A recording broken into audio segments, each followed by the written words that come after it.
Saya Shulena Budi Syukri, saya daripada Diploma Aviation Management. Tajuk yang saya akan bincangkan pada hari ini ialah bab 5, iaitu kemasyarakatan dan perpaduan. Tajuk yang saya ingin bincangkan ialah konsep-konsep asas dalam hubungan etnik. Yang pertama ialah konsep-konsep asas dalam hubungan etnik, iaitu konsep masyarakat.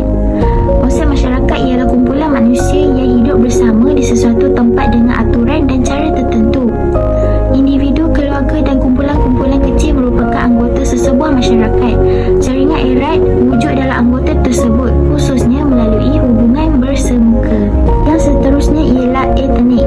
Etnik ialah sekelompok manusia yang mengamalkan budaya yang hampa, seragam termasuk adat resam, pakaian, bahasa dan kegiatan ekonomi. Konsep etnik mempunyai erti yang berkaitan rapat dengan konsep-konsep ras dan bangsa. Ras dan bangsa memberikan penekanan pada perbezaan fizikal atau sifat-sifat biologi antara sesama manusia. Etnik sering berbeza berdasarkan ciri budaya seperti adat resam, pakaian, pandangan, kecantikan, kegiatan ekonomi dan hiburan. Di Malaysia, orang Melayu, Cina, India, Kadazan Dusun, Melanau dan pelbagai lagi dianggap sebagai etnik. Ethnicity merujuk kepada rasa kekitaan sesuatu kumpulan etnik tertentu, wujud satu kebudayaan atau sub-budaya yang menyatukan anggotanya dengan satu tingkah laku yang sama. Yang kedua pula ialah konsep-konsep penting dalam hubungan etnik. Yang pertama ialah ethnocentrism. Ethnocentrism pula merujuk kepada kepercayaan atau rasa bangga yang wujud dalam kalangan anggota sesebuah kelompok etnik bahawa budaya mereka adalah lebih baik daripada kelompok yang lain. Kedua ialah ras dan rasism. Ras dan etnik kerap kali dicampur aduk sehingga maknanya menjadi lebih kurang sama. Ras boleh dikatakan sebagai kelompok sosial yang mempunyai tanda pengenalan kolektif berdasarkan ciri-ciri fizikal, biologikal nyata seperti warna kulit dan warna mata. Seterusnya ialah rasism. Pandangan, pemikiran atau kepercayaan negatif sesuatu kelompok sosial atau para anggotanya terhadap sesuatu kelompok lain berdasarkan ras semata-mata, dan ini ditunjukkan secara terbuka melalui tindakan terbuka. Ia berkait rapat dengan konsep prejudis dan stereotip dan diskriminasi. Yang keempat ialah prejudis. Prejudis ialah pandangan negatif mengenai ahli atau kelompok etnik lain yang tersemat dalam hati seseorang atau kelompok etnik tertentu. Prejudis tidak diluahkan secara terbuka. Apabila prejudis disuarakan, prejudis menjadi stereotip. Yang kelima pula ialah stereotip. Kenyataan umum negatif terhadap kumpulan etnik tertentu atau juga gambaran berlebih-lebihan mengenai perlakuan baik atau buruk sesuatu kumpulan etnik, seperti anggapan bahawa semua orang pemalas. Dan akhir sekali ialah diskriminasi. Perbuatan membeza-bezakan seseorang individu atau kelompok etnik yang lain berasaskan ciri-ciri etnik. Yang ketiga pula ialah konsep budaya. Budaya berasal daripada cantuman perkataan Sanskrit dan Melayu, iaitu budi dan daya. Budi ialah kecergasan fizikal dan akal. Daya pula ialah perkataan Melayu, iaitu kekuatan kuasa, tenaga dan pengaruh. Oleh itu, jika dicantum, ia menjadi tenaga fikiran, usaha rohani dan kuasa menggerakkan jiwa. Yang keempat pula ialah konsep perpaduan dan integrasi. Perpaduan satu proses yang menyatupadukan seluruh masyarakat dan negara supaya setiap anggota masyarakat dapat membentuk satu identiti dan nilai bersama serta perasaan cinta dan banggakan tanah air. Integrasi pula ialah satu proses bagi mewujudkan satu identiti nasional dalam kalangan kumpulan terpisah dari segi kebudayaan, sosial dan lokasi dalam sesebuah unit politik. Unsur integrasi terdiri daripada integrasi wilayah, ekonomi, kebudayaan, sosial, pendidikan, politik. Hai, saya Nurdianti Nazira binti Wan Krisnawan daripada Diploma in Law Enforcement. Tajuk yang akan saya bincangkan ialah asas kebudayaan masyarakat majmuk di Malaysia. Asas kebudayaan masyarakat berbilang kaum di Malaysia. Agama dan kepercayaan. Kaum Melayu mempercayai hanya satu Tuhan sahaja, iaitu Allah. Kaum Cina, masyarakat fahaman yang majmuk mempercayai fahaman Taoism. Kaum India pula, budaya yang diamalkan dari tanah airnya sendiri. Masyarakat Sabah dan Sarawak, masyarakat Iban di Sarawak, masyarakat Kadazan Dusun pula di Sabah.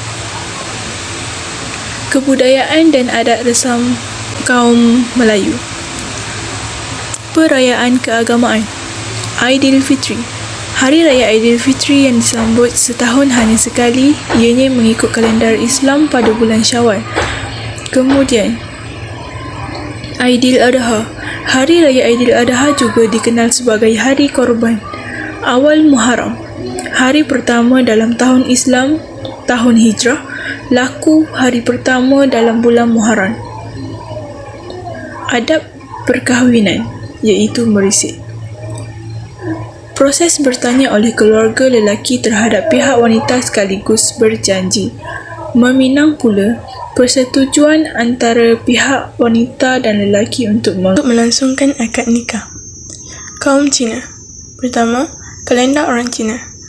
Perhitungan hari orang Cina bermula dari hari pertama anak bulan dan berakhir selama 29 atau 30 hari. Kedua, keinginan mendapat anak pertama lelaki. Keinginan mendapat anak lelaki sememangnya kuat dalam kalangan masyarakat Cina kerana anak lelaki akan mengekalkan nama keluarga dan merupakan orang yang mengendalikan ucapan roh kepada ibu bapa yang telah meninggal dunia. Ketiga, pelajaran. Masyarakat Cina amat mementingkan pelajaran sejak beribu-ribu tahun lalu. Keempat, upacara pengebumian. Masyarakat Cina akan melakukan perarakan sekiranya berlaku kematian. Perarakan akan diiringi muzik dan kebiasaannya menelan kos yang besar. Kaum India pula, penyusunan mengikut kepada kasta. Yang pertama, Brahmin, terdiri dari golongan dan alim ulama.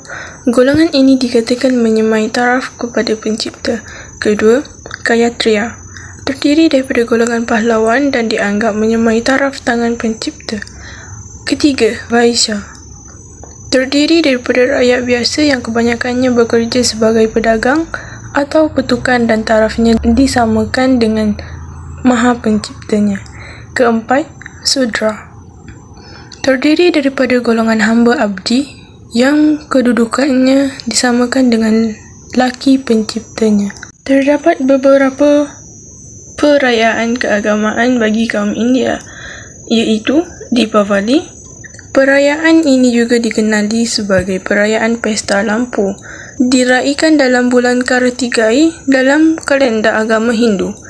Masyarakat India yang mempunyai simbol ketenangan dan meraikan bagi menghalau roh jahat. Taipusam. Taipusam adalah perayaan yang mula dirayakan di Tamil Nadu. Namanya diambil daripada bahasa Tamil sendiri, iaitu Tai. Tai Pogal. Perayaan Pogal pula merupakan perayaan menuai dan bertani. Perayaan ini dirayakan pada awal bulan Tai dan perayaan ini kurang sambutan di bandar, namun masih diraikan oleh masyarakat India yang tinggal di kawasan lading-lading atau aset. Masyarakat Sabah dan Sarawak. Di Sarawak, masyarakat Iban yang popular dengan budaya pemburu kelapa. Secara amnya, masyarakat Iban tinggal rumah panjang. Masyarakat Iban mempunyai upacara-upacara yang khas dalam adat kematian.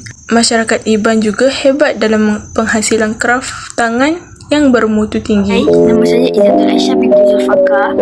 Student ID saya 2021.09.047 DHM WBL.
binti Zulkifli dari program DLE. Tajuk yang saya akan bentangkan pada hari ini ialah Rusuhan 13 Mei 1969.